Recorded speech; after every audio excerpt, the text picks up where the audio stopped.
All new this morning, tomorrow marks the 1 year since the costliest hailstorm ever in our state. Just hammered the West Metro.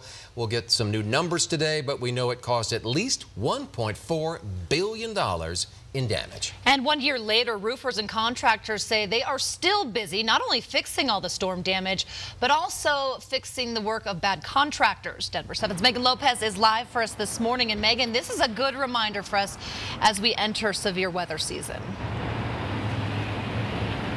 Yeah, and that's because these so-called storm chasers, they come in after not just the historic storms like the one that we saw last year, but they come in after every big hailstorm to try to make a quick buck. Now, Denny Chadwick says that he's seen it a lot of times before. He says a bunch of those storm chasers came to Colorado after last year's historic hailstorm trying to make a quick buck. Some of them took money and ran. Others fixed the roofs incorrectly, so the work had to be repaired, or in some cases it had to be completely redone. And guess what? If there's another storm this year, Chadwick says you can bet they'll be back. They give us local boys a bad reputation because they oftentimes take money up front from a homeowner and then they disappear. They don't get the work done. And you can't find them, you can't figure out what happened, and then you're left holding a bag. Now, there are some things that you can do to protect yourself, but first, look the company up on the BBB website. Ask for local references. Check to make sure that they can pull a permit. Never sign with them immediately. Instead, you should try to get bids from several companies before making up your mind. And finally, never pay any money up front until the product is at least on your roof.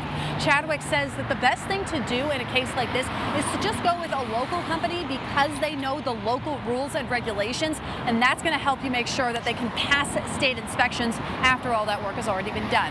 I'm live in Lakewood. Megan Lopez, Denver 7. Noisy out there with all those cars, isn't it? It's noisy, but it's also beautiful out there this nice. morning. Warm. We're channeling our inner summer/hot dog feel with the ketchup and mustard look up here. Which, as you pointed out, that leaves him The weenie. Oh, thank you. Thank you. That's what the blue tie usually means. Exactly. Yes, yes. Speaking of hot dogs, Rockies are back in town tomorrow. I know, they'll be here all week long. And The queen of transitions. We've got some great baseball weather this week. Today is going to be a warm one, really mild, mid to upper 50s this morning.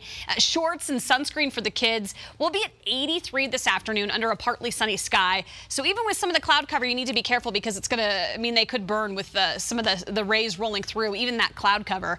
Toasty on the playground today will be in the low to mid 80s, and we're going to stay in the 80s through Thursday. Now, there's going to be a better chance for a few thunderstorms by Friday. I'll show you what that looks like coming up. And it does get cooler for the weekend. So timing-wise, our next storm set to hit this coming weekend, Friday into Saturday. Right now, though, 52 winds out of the southwest at around 10 to 15 miles per hour. 49 in Bennett, 52 in Parker, and 48 right now in Boulder.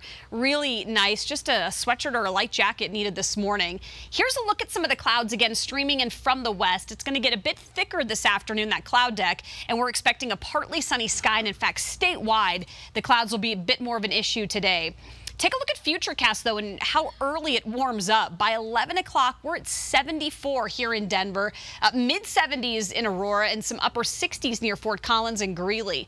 That pushes us closer to 80 by 1, and then we'll be at about 80 to 85 here along the Front Range. And you can see, again, more of the clouds that stream in from the west. So here along I-25, partly sunny, very slim chance of getting a stray storm rolling off the foothills. More so, it's going to be cloud cover. By early tomorrow morning, though, skies clear out. We're in the 50s, more sunshine tomorrow afternoon, and it will be a touch cooler, upper 70s to near 80, still well above normal. We're typically upper 60s this time of year. We'll stay well above normal for the next few days. In fact, the record high today is 87, so we're a lot closer to that number than to the normal high. 80s through Thursday, and then on Friday, temperatures will start to cool. So again, for the Rockies, starting Tuesday through the end of the week, some pretty nice weather. Watching for that chance of storms, though. 70s on Friday. And then look at Mother's Day weekend. I know the timing may not be the best for those of you wanting to get out and start planting this weekend. We'll see 50s, upper 50s with some showers on Saturday, near 60, Jace, on Sunday. All kinds of crazy stuff going on right now. We'll start with the crash where we had a rollover crash on the eastbound side of I-76 right before Pecos. It was a Jeep. From the camera there, you can see that the Jeep landed actually almost on the westbound side over the cable rail here. And I think that driver stopped to help out. But with the left lane closed on both sides, we're seeing extensive backups. So I would suggest using using I-70 and I-25 either north, south, east, west to get around those backups on I-76. The rest of the north side of town looks pretty typical, about 20 minutes on I-25, about 15 minutes on I-76. I-70 and 225 has been busy, but it's really right here, the epicenter of another car fire. We've had two this morning. One of them is right here from Air Tracker 7. You can see that box truck. The whole front of it is all burned out. And so with those southbound lanes closed and only that one lane open right now, traffic is backed up to basically Dartmouth right now. And it's also affecting 225 in both the north and southbound side. And there are extensive delays, unfortunately, there. The other car fire was down here just off of Lincoln Avenue and I-25. The fire is out, but just that left lane is getting through and a little bit of a backup in that area through Meridian right now. Well, covering the state capitol this morning, there are only 3 days left before the legislative session ends, and lawmakers have a lot to do. A last-ditch effort to fund that $9 billion transportation backlog. That's going to be heard on the House floor tomorrow. It passed the House Finance Committee